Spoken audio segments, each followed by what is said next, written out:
মা, তুমি দুধ না নিয়ে এসে গাভী নিয়ে আসলে। কি মজা কি মজা! এখন থেকে আমি রোজ দুধ খেতে পারবো, পায়েস খেতে পারবো। মা, তুমি এই গাভীটা কোথায় পেলে? তোমার কাছে তো কোনো টাকা নেই। মা, ও মা, আমার না ভীষণ পায়েস খেতে ইচ্ছে করছে। তুমি না আজ আমাকে পায়েস রান্না করে দেবে। মা মিনা, পায়েস রান্না করতে তো দুধ লাগবে।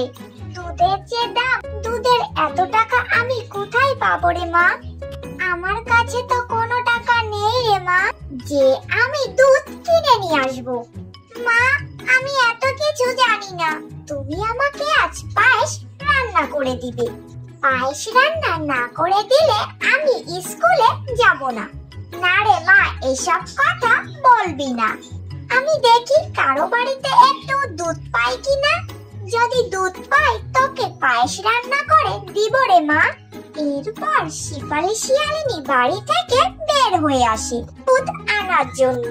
হঠাৎ রাস্তায় শিফালি শিয়ালিনীর সাথে মুন্নি শিয়ালিনীর দেখা হয়ে যায়। আরে শেফা যে, তা তুই তাড়াহুড়া করে কোথায় যাচ্ছিস রে? আর বলো না মুন্নি বৌদি, মেয়েটা পায়েস খাওয়ার জন্য বায়না ধরেছে। দেখি কারো বাড়িতে একটু দুধ পাই কিনা। কারো বাড়িতে গিয়ে লাভ হবে না শেফালি, কারণ কারো বাড়িতে কোনো গাভী নেই।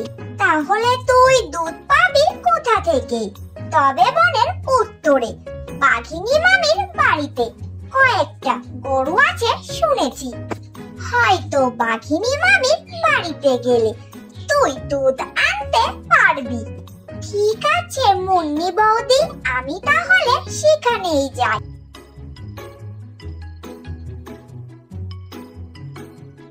অপায়া গাবি, দুধ দে বলছি, না হলে তোকে আমি মারতে মারতে মেরেই ফেলবো। একই বাঘিনী বৌদি, তুমি এই গাবিটাকে এভাবে মারছো কেন? মেরো না বাঘিনী বৌদি, গাবিটা যে অনেক কষ্ট পাচ্ছে। আর বেশি মারলে যে গাবিটা মারা যাবে। আমার গাবিটাকে আমি মারবো নাকি কাটবো, তোকে আমি সেটা কেন বলবো রে? তোর এত বড় সাহস! তুই গরিব শিয়ালিনী হয়ে আমার কাছে বাধা দিতে এসেছিস? যা বলছি এখান থেকে চলে যা, আমার বাড়ি থেকে বেরিয়ে যা বলছি। বাঘিনী বৌদি, আমি তো তোমার বাড়ি থাকতে আসিনি। আমাকে একটু দুধ দেবে? আমি একটু দুধ পেলে এখান থেকে চলে যাব। বাঘিনী বৌদি, আমার যে একটু দুধের খুব প্রয়োজন।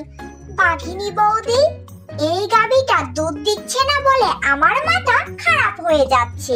আর তুই আমার কাজে বাধা দিয়ে আবার আমার কাছে দুধ চাইছিস। যা বলছি এখান থেকে, তুই আমার বাড়ি থেকে যাবি না, তোকে আমি মেরে এখান থেকে তাড়িয়ে দেব।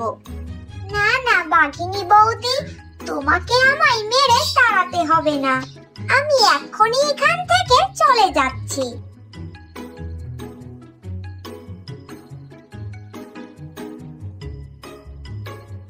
বাঘিনী মামি, সেই কখন থেকে দুধ দুয়াচ্ছি, কিন্তু এক ফোঁটা দুধও বের হচ্ছে না। বুঝেছি, এই অপায়া গাভী আর দুধ দিবে না। তার পেট থেকে যে একটা বাচ্চা বের হয়েছিল, সেটাও মরা হয়েছিল। এমন একটা অপায়া গাভীকে বাড়িতে রেখেও তো কোনো লাভ নেই। তুই বরং ওকে জঙ্গলের মধ্যে রেখে আয়। ওকে দেখলেই তো আমার গায়ে রাগ ওঠে। ঠিক আছে বাঘিনী মামি, আমি তাই করছি। এরপর কাকলি শিয়ালিনী গাভীটিকে জঙ্গলের মধ্যে রেখে চলে যায়। আমার যে এখানে ভীষণ ভয় করছে, না জানি ভূত এসে আমাকে খেয়ে ফেলে। আমি এখন কোথায় যাব?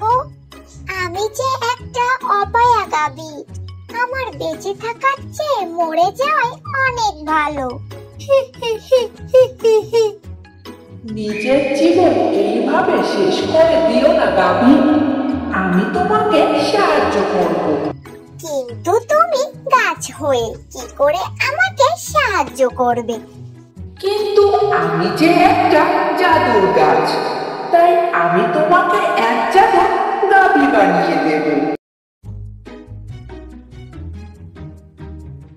তুমি আমাকে কি জাদু দিলে আমি তো কিছুই বুঝতে পারলাম না। তোমার মধ্যে আমি এমন এক জাদু শক্তি দিয়েছি যে তুমি এখন থেকে দুধ দিতে পারবে। তোমাকে আর কেউ অপয়া ভাবে বলবে না। তোমার দুধ বিক্রি করে তোমার মালিক অনেক ধনী হয়ে যাবে। তোমাকে অনেক ধন্যবাদ গাছ। তাহলে আমি এখন আমার মালিকের কাছে ফিরে যাই। না না গাভী, তুমি আর ওই স্বার্থপর মালিকের কাছে ফিরে যাবে না। ওই মালিক তোমাকে তোমার স্বার্থের জন্য চাইবে। তোমাকে যে মালিক স্বার্থ ছাড়া চাইবে, তুমি সেই মালিকেরই কাছে যাবে।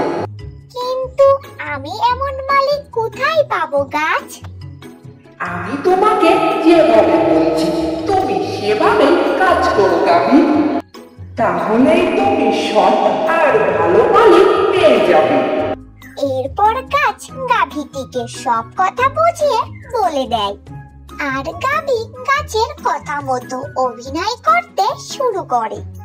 গাভীটি গাছের নিচে শুয়ে জোরে জোরে চিৎকার করতে থাকে, বাঁচাও বাঁচাও, আমাকে কেউ বাঁচাও, কে আছো আমাকে বাঁচাও, আমি যে খুব বিপদে পড়েছি, বাঁচাও আমাকে, কে আছো আমাকে বাঁচাও। একই জঙ্গলের ভিতরে আবার কে চিৎকার করছে? মনে হচ্ছে কে যেন বিপদে পড়েছে। দুধের খোঁজে আমি পরে যাব, আগে জঙ্গলের ভিতরে যাই, দেখি কেউ বিপদে পড়লো কিনা।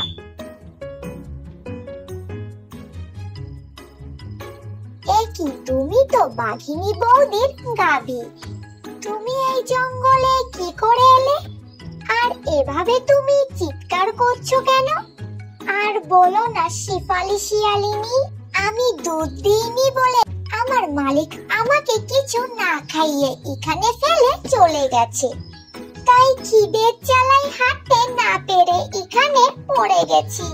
তুমি চিন্তা করো না, তোমাকে এক্ষুনি আমি কিছু ঘাস তুলে এনে খেতে দিচ্ছি। এরপর শেফা শিয়ালিনী কিছু ঘাস তুলে এনে গাভীটিকে খেতে দেয়। এই ঘাসগুলি খেয়ে নাও তো তুমি। তুমি আমার সাথে বাড়িতে চলো। এখন থেকে আমি প্রতিদিন তোমাকে অনেকগুলি ঘাস তুলে এনে খাওয়াবো। আমার এত সেবা করে তোমার কি লাভ শেফা শিয়ালিনী? আমি তো তোমাকে দুধ দিতে পারবো না, আর কখনো বাছুরও দিতে পারবো না। আমি যে এক অপয়া গাভী, আমার পেট থেকে শুধু মরা বাছুরই জন্ম নেয়। আমি তোমার কাছে কিছুই চাই না গাভী, তুমি শুধু আমার সাথে চলো।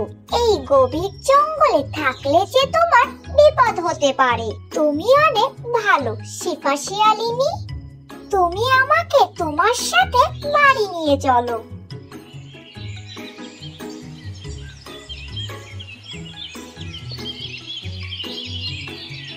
তারপর শেফা শিয়ালিনী গাভীটিকে তার সঙ্গে করে বাড়ি নিয়ে আসে। মা, তুমি দুধ আনতে গিয়ে গাভী নিয়ে আসলে? কি মজা কি মজা, এখন থেকে আমি প্রতিদিনই দুধ খেতে পারবো, প্রতিদিন পায়েস খেতে পারবো। কিন্তু তুমি এই গাভীটা কোথায় পেলে মা? তোমার কাছে তো কোনো টাকা নেই। মারে, তুই যা ভাবছিস তা নয়, এই গাভীটি কখনো দুধ দিতে পারবে না। তারপর শেফা শিয়ালিনী তার মেয়ে মিনাকে সব কথা খুলে বলে। তার মানে তুমি আমাকে পায়েস রান্না করে দিবে না? আমি আর বাড়িতেই থাকবো না। দাঁড়াও মিনা, তুমি কোথাও যেও না। আর শেফা শিয়ালিনী তুমি বালতি নিয়ে এসে দুধ দোয়াতে থাকো। কিন্তু গাভী, তুমি তো দুধ দিতে পারবে না। তাহলে সব কথা তোমাকে পরে বলছি, এখন আমি তোমাকে যা বলছি তুমি তাই করো শেফালি। তারপর শেফালি বালতি এনে দুধ দোয়াতে থাকে। একই গাভী, তুমি সাদা দুধ না দিয়ে এমন সোনালী দুধ দিচ্ছ কেন? তার মানে কি এগুলো সোনার দুধ? ও সোনার দুধ, তাই গাছ বলছিল আমার মালিক আমার দুধ বিক্রি করে তাড়াতাড়ি ধনী হয়ে যাবে। গাবি তুমি এসব কি বলছো? আমি তো কিছুই বুঝতে পারছি না। তারপর গাবিটি শেফালি শিয়ালিনীকে সব কথা খুলে বলে। সব কথা তুমি শুনলে তো শেফালি? এখন যাও এই সোনাগুলো বাজারে বিক্রি করে তোমার মেয়ের জন্য সাদা দুধ নিয়ে আসো। আর সেই সাদা দুধ দিয়ে তুমি তোমার মেয়ের জন্য পায়েস রান্না করো শেফালি। এরপর শেফা শিয়ালিনী সেই দুধ বিক্রি করতে বাজারে যায়। আর এভাবেই কয়েক মাস কেটে যায়। সোনার দুধ বিক্রি করে শেফা শিয়ালিনী অনেক ধনী হয়ে যায়। এখানে তো গরিব শেফা শিয়ালিনীর বাড়ি ছিল। এই সুন্দর বাড়িটা কে বানালো? বাঘিনী মামি কি ভাবছো? এত সুন্দর বাড়ি আমি কি করে বানালাম? মানে এটা তোর বাড়ি? এত সুন্দর বাড়ি তুই কি করে বানালি শেফালি? এরপর শেফালি শিয়ালিনী বাঘিনীকে সব কথা খুলে বলে। শেফালি আমাকে ক্ষমা করে দে। আমি একটু দুধের জন্য তোকে একদিন অনেক অপমান করেছি। আজ তুই কত ধনী হয়ে গেছিস। আসলে আমি অনেক খারাপ, তাই তো আমি গাবিটির সাথে অনেক খারাপ ব্যবহার করেছি। এই মুখ নিয়ে আমি কখনো গাভীর সামনে যাব না। এই কথা বলে বাঘিনী সেখান থেকে চলে যায়। আর শেফালি সেই গরুটাকে নিয়ে সুখে শান্তিতে বসবাস করতে লাগলো।